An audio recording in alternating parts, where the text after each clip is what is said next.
Marcus Reynolds stared at the holographic briefing display floating above his desk, the blue light casting shadows across his weathered face. 23 years of military service had prepared him for a lot of things, but not this. The planet designation read ZX7749, but everyone at command called it the graveyard. 3 previous expedition teams had been sent to establish a research outpost on this seemingly habitable world. None had returned. "You're our last option, Reynolds," Director Harrison had told him just hours before departure. "The planet's ecosystem is completely hostile. The flora appears to actively hunt anything foreign to its environment. We've lost 47 scientists and military personnel in the last 2 years. The board wants to write it off as a total loss, but the mineral deposits are too valuable. We need someone who can survive long enough to figure out what went wrong." Marcus had accepted the assignment without hesitation. His wife Patricia had died in a transport accident 6 months earlier, and his 2 adult children barely spoke to him anymore. He had nothing left to lose and everything to prove. The military had been his life, and if this was how it ended, so be it. The journey to ZX7749 took 4 months in cryosleep. When Marcus awakened, the ship's AI briefed him on the planet's current status. "Atmospheric readings are stable, Commander. However, I'm detecting massive bioelectrical activity across the surface. The patterns are unlike anything in our databases.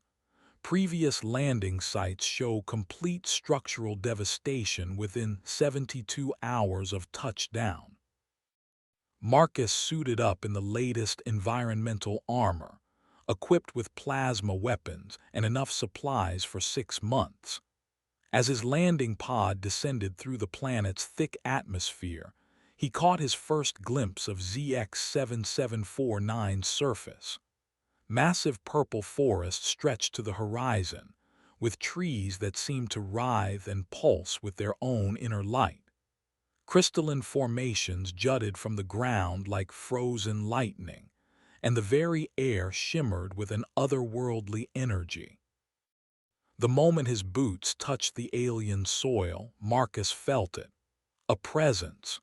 Not one consciousness, but thousands, maybe millions, all connected in a vast network that spanned the entire planet.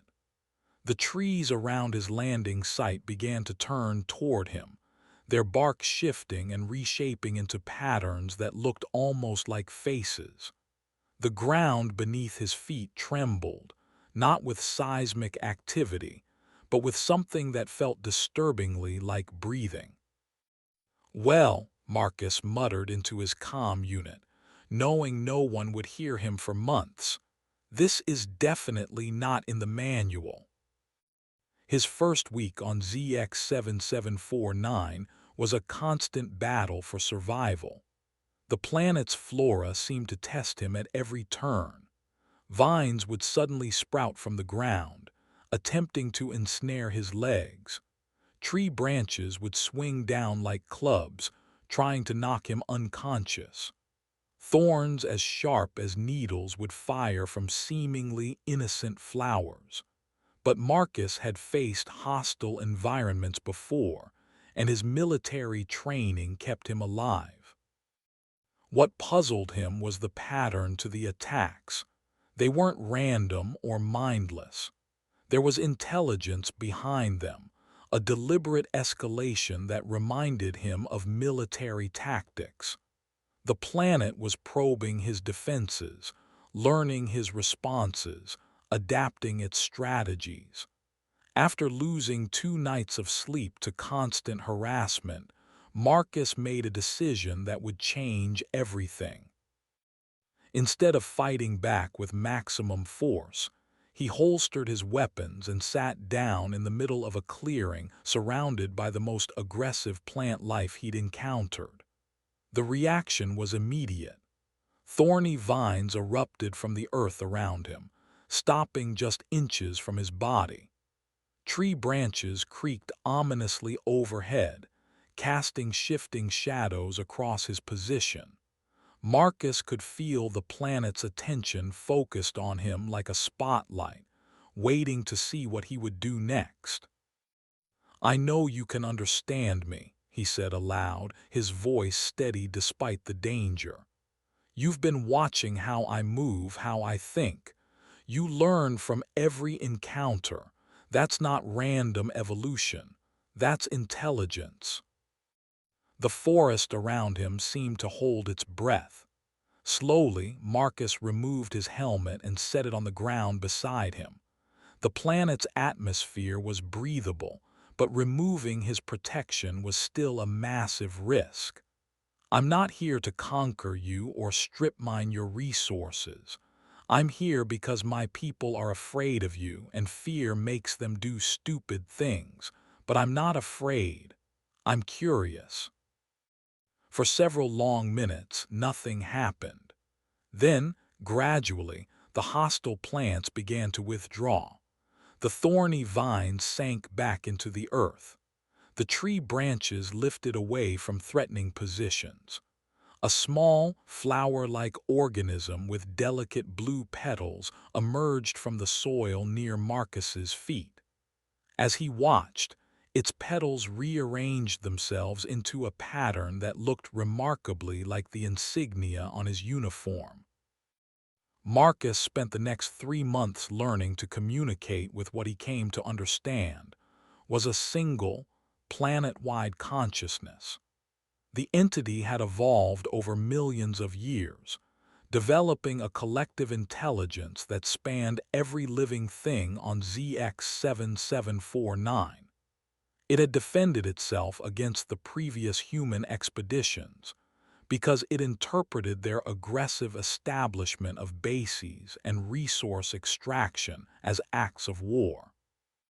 Through a combination of gestures, drawn symbols in the dirt, and the planet's own attempts to mimic human language through rustling leaves and shifting geological formations, Marcus established a rudimentary communication system. He learned that the planet consciousness called itself something that roughly translated to the Dreaming Grove. It had been alone for eons, with no other intelligence to interact with until humans arrived. The Dreaming Grove had been lonely, desperate for contact, but the previous expeditions had only brought fear and violence. Marcus's willingness to approach without weapons, to sit vulnerable in the open and attempt communication, had been the first peaceful gesture it had ever received from an outside intelligence. As the months passed, Marcus found himself becoming something unprecedented in human history, an ambassador to an entire living world. The Dreaming Grove began sharing its knowledge, showing him crystalline formations that could generate clean energy, plant-based medicines that could cure diseases unknown to human science, and architectural techniques that worked in harmony with the planet's natural systems rather than against them. When the scheduled supply ship arrived 6 months later, the crew expected to find either Marcus's remains or an empty landing site. Instead, they discovered him healthy and thriving in a small shelter that seemed to grow from the living rock itself, surrounded by plants that glowed softly in the twilight and provided everything he needed to survive. Captain Jennifer Walsh, commanding the rescue vessel, could hardly believe the reports her sensors were giving her. "Reynolds, what the hell happened down there? Our scans show the entire continental ecosystem has reorganized itself. The bioelectrical patterns are completely different from 6 months ago." Marcus looked up at the ship hovering overhead, then at the grove of trees that had become his home and his friend. "I made contact, Captain, and I think I'm going to need to make a very unusual report to command." The return journey to human space was awkward for everyone involved. Marcus's official reports were so far outside normal parameters that most of command dismissed them as the fantasies of a man who'd spent too long alone on a hostile world. But the physical evidence was undeniable. Samples of revolutionary materials, biological specimens with impossible properties, and video recordings of plants responding to human speech and gestures. Director Harrison met Marcus in the debriefing room, his expression skeptical but curious. "So you're telling me that this planet is actually a single organism, and it's been defending itself against what it perceived as an invasion?" "Not just defending," Marcus corrected. "It was trying to communicate. Every attack pattern, every tactical adjustment it made, those were attempts to establish a dialogue. It was copying our military formations and strategies because those were the only human behaviors it had observed. When I finally approached it peacefully, it responded in kind." The debate that followed Marcus's return lasted for months. Corporate interests wanted to exploit ZX-7749's resources regardless of any supposed intelligence. Military commanders argued for a massive colonization effort now that the planet could be pacified. Scientists demanded extensive research expedition to study this unprecedented form of consciousness. But Marcus had made a promise to the Dreaming Grove, and he wasn't about to break it. During his time on the planet, he had learned that his new friend was not just intelligent, but also incredibly fragile. The collective consciousness depended on maintaining perfect balance across its entire ecosystem. Large-scale human presence would disrupt that balance and potentially kill the very entity that made the planet's resources accessible. Marcus found himself in the unusual position of being the only human who could safely return to ZX-7749. The Dreaming Grove had adapted itself specifically to his bioelectrical signature, his movement patterns, even his emotional responses. It trusted him in a way that would take years to establish with any other human, and those years of careful relationship building were years that corporate interests weren't willing to invest. So Marcus became the galaxy's first planetary ambassador, the sole human representative to an entire world consciousness. He would spend 3 months at a time on ZX-7749, learning from the Dreaming Grove and negotiating for small amounts of resources that could be sustainably harvested without disrupting the planet's balance. Then he would return to human space for briefings and rest before making the journey back to his unique assignment. The arrangement worked better than anyone had expected. The Dreaming Grove was eager to share its knowledge with the wider universe, but only through Marcus, who had proven himself as a peaceful intermediary. Humanity gained access to revolutionary technologies and medicines, while ZX-7749 remained protected from the kind of exploitation that had destroyed so many other worlds. Marcus's children began speaking to him again, fascinated by his stories of life on a living planet. His colleagues respected him as a pioneer in xenobiology and interspecies communication. But more importantly, he had found purpose again after losing everything that had mattered to him. The dreaming grove had given him not just a job, but a reason to live. On quiet evenings in his grove home, surrounded by plants that sang lullabies in languages older than human civilization, Marcus would think about the chain of events that had brought him to this unprecedented life. A military career built on discipline and violence had somehow prepared him to become a diplomat to a planet-sized mind. Loss and grief had made him desperate enough to take risks that more cautious men would have avoided. And his willingness to approach the unknown with curiosity, rather than fear, had opened up possibilities that no one had ever imagined.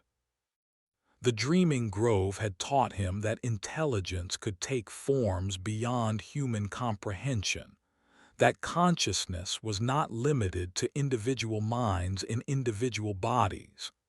In return, Marcus had shown it that not all humans were destroyers, that some were capable of respect and wonder and friendship across the vast gulf between species.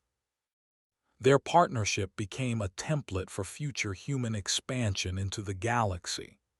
Instead of conquering and exploiting, humanity began to listen first, to approach new worlds with the patience and respect that Marcus had shown to ZX7749. The man who had been sent to Tame, a rogue planet, had instead become the bridge between two very different forms of life, and the galaxy was better for it. Years later, when other humans finally gained the trust necessary to visit ZX7749 in small, carefully managed groups, they would find Marcus Reynolds exactly where he belonged, sitting in a clearing surrounded by friends who happened to be trees, serving as the calm center of a relationship that had changed the course of human history. The soldier who had lost everything had found something greater than he could have imagined, and in saving a lonely planet from exploitation, he had saved himself from despair. The last entry in Marcus's personal log, written on his 5th anniversary as planetary ambassador, summed up his feelings about his unique life. Command sent me here to break this world into submission. Instead, it taught me what it means to listen. I came here as a conqueror and stayed as a friend. I've never been happier to fail a mission in my life.